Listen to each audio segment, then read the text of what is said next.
Barito Putra harus melupakan kekalahan menyakitkan atas tim juru kunci Semen Padang 03 di Pekan 31 Stadion Demang Lehman Martapura Jumat 6 Desember lalu.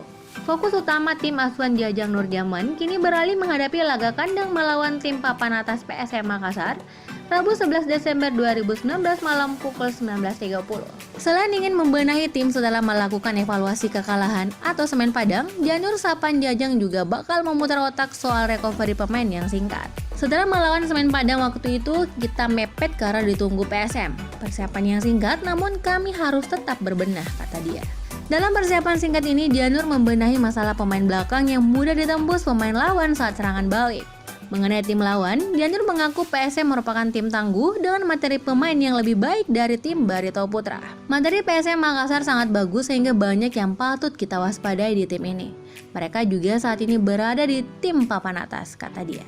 Namun Janur sedikit mengungkapkan kelemahan tim asuhan dari JK Lezi yang dia ketahui adalah memiliki catatan buruk saat main di kandang lawan. Laga tandang mereka kurang bagus, namun itu juga tidak membuat kita harus lengah, kita tetap akan benahi lini pertahanan, kata ex pelatih Persib Bandung dan Persebaya Surabaya ini. Janur menyebutkan jika kemenangan adalah harga mati bagi timnya agar selamat dari zona degradasi.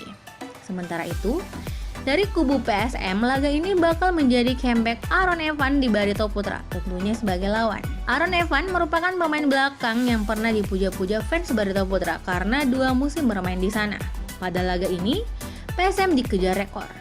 Jika kembali menelan kekalahan di kandang Barito Putra, maka PSM makin mendekati rekor tak pernah menang di laga tandang. Terakhir, PSM Makassar kalah di markas Persela Lamongan di Stadion Surajaya Lamongan Sabtu 7 Desember 2019 lalu dengan skor 3-1.